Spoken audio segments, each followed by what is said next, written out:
দর্শক, আপনাদের সামনে এখন গান পরিবেশন করবেন আমাদের কুদে শিল্পী সাকিব। মরণ যদি আসে ও প্রিয়তমা, ভুলে যেতে পারবো না করিও ক্ষমা। মনের মানুষকে কি ভুলে থাকা যায়? ভুলে যেতে চাইলে মনে পড়ে যায়।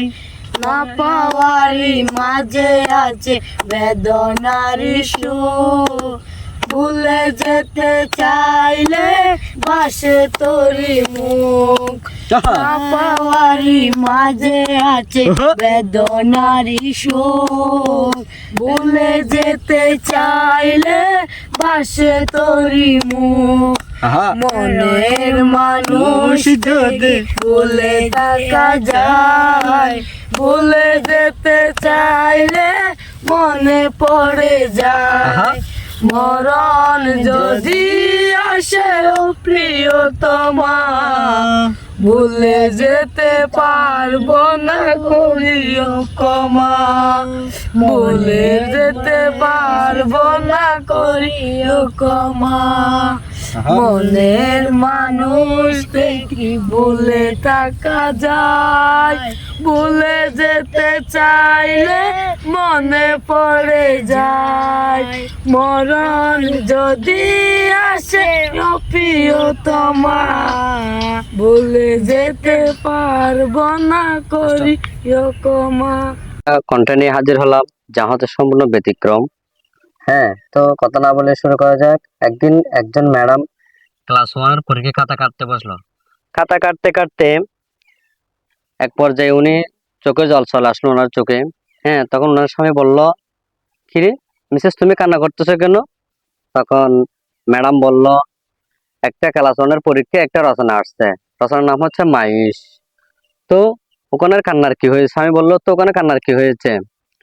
তখন মিসেস বলল, সব খাতাগুলো দেখলাম, সবাই ভালো লিখছে, তো একজনের খাতা থেকে নিজেকে সামলাতে পারলাম না, চোখে জল ভরে উঠলো।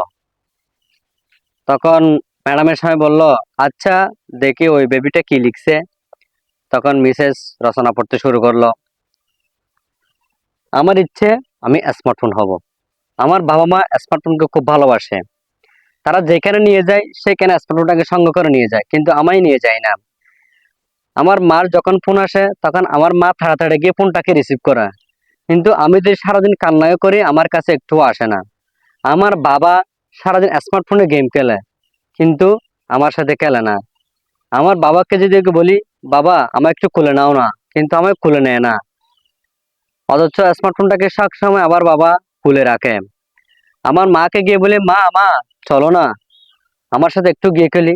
তখন আমার মা রেগে গিয়ে বলে, দেখতে পাচ্ছিস না আমি তোর মামার সাথে কথা বলতেছি সেটে। আমার বাবা মা স্মার্টফোনটাকে খুব যত্ন করে মোছামুছি করে, কিন্তু আমায় একটু আদর করে না। আমার মা যখন আমার বাবার সাথে ফোনে কথা বলে তখন মা বাবাকে চুমু দেয়, কিন্তু আমায় একদিনও চুমু দেয় না। আমার বাবা যখন ঘুমায় তখন মাথার কাছে স্মার্টফোনটাকে নিয়ে ঘুমায়, কিন্তু আমায় একদিনও জোরে জোরে ঘুমাই নাই। আমার মা ফোনটিকে দিনে 4-5 বার চার্জে দেয়, কিন্তু মাঝে মাঝে আমার খাবার দিতে ভুলে যায় আমার মা।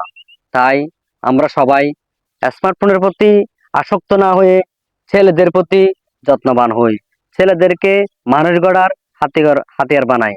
তাই সবাই সতর্ক হন, সাবধান থাকুন। ধন্যবাদ। আসসালামু আলাইকুম।